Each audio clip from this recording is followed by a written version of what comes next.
Our first look at Samsung's newest, biggest flagship phone, the Galaxy Note 9. Now, a lot of what we're looking at here has been leaked in some way or another, but that's just how it goes. But now we're just making everything official. Plus, there's a couple things we definitely didn't see coming. So this is everything you need to know about this phone, plus some extra thoughts I've had. So right off the bat, the new design, it isn't really that new. It's kind of just what we expected. It's the same glass and metal boxy design we're used to from the previous Notes from Samsung. Curved edges, infinity display, and all that. And there's two new colors, this lavender purplish kind of color and a blue, which I think I'm more of a fan of personally. I'll go with that blue. And then the back is kind of scrambled a bit. This is what we were concerned about from the leaks, but all the updates from the Galaxy S9 are here. So dual cameras. The main one now has that variable aperture lens like the S9 between f1.5 and 2.4, and all the heart rate sensor and all that stuff from the S9. And it's looking kind of like a face here with this fingerprint reader. The only real flaw basically I see with this design is still, because this phone is so big, the fingerprint reader isn't easily reachable on the back of the phone for everyone. I mean, I can reach it, but not everyone's going to. Plus, it's a little bit smaller. But other than that, I guess if it ain't broke, don't fix it. And the Galaxy Note 9, again, looks like the previous Galaxy Note. On the inside, it is a big-time spec bump for 2018. Snapdragon 845, and then there's two configs. The baseline version has 128 gigs of storage with 6 gigs of RAM. And the other is a 512 gig with 8 gigs of RAM. That is insane. That's over a half a terabyte of flash storage in your pocket. Plus, it's still keeping the micro SD card slot, so you can drop in another 512 gig micro SD card if you want, and then you literally have a terabyte in your pocket. And then Samsung is focusing on performance a little bit more with a couple more gaming phone-inspired features. So it's not a full-on gaming phone, but you've probably heard about Fortnite coming to Samsung Android phones. Along with the new specs, they've talked about also a water carbon fiber cooling system with a larger heat spreader. And this is all inside the phone, but basically from this, I expect this to be one of the best phones to game on. Even if it's not a gaming phone, you get that screen and you get that performance. And then of course, since it's a Note, you also have some S Pen improvements. This year, the S Pen actually gets Bluetooth Low Energy, which means two main things.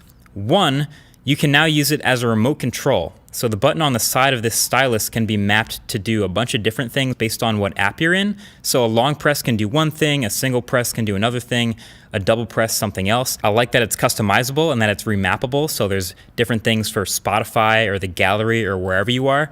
So for example, out of the box, a long press on the remote will launch the camera, and then you can double tap it to switch it to the selfie camera and single tap to take a photo.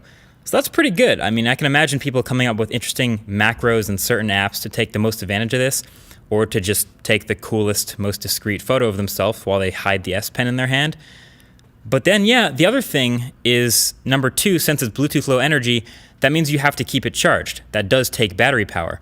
But Samsung's developed what they're calling a supercapacitor in this stylus, which is really just saying a quickly charging battery.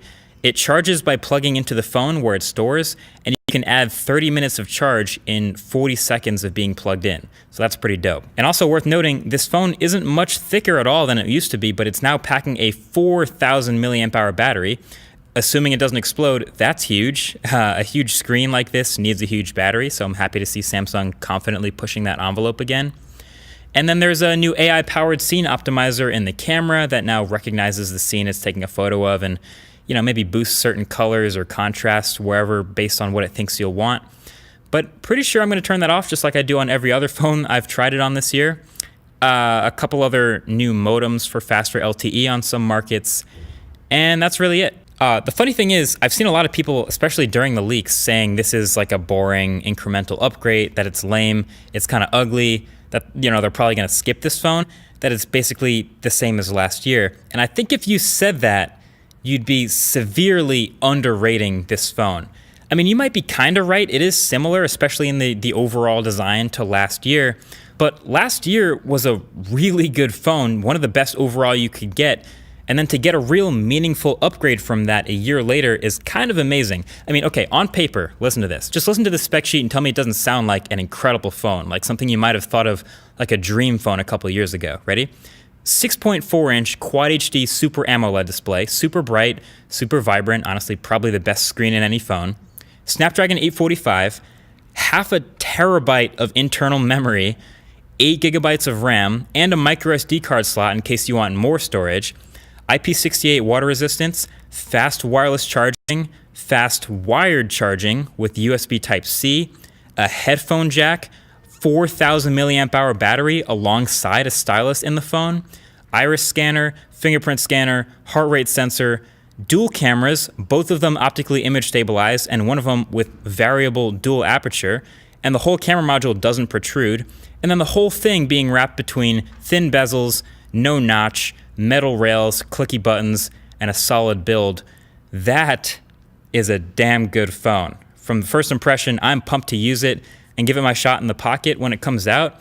Give it a verdict on things like battery life, camera quality, software feel, how these things go. But overall, let me know what you think. Is Note 9 your next phone like it might be mine?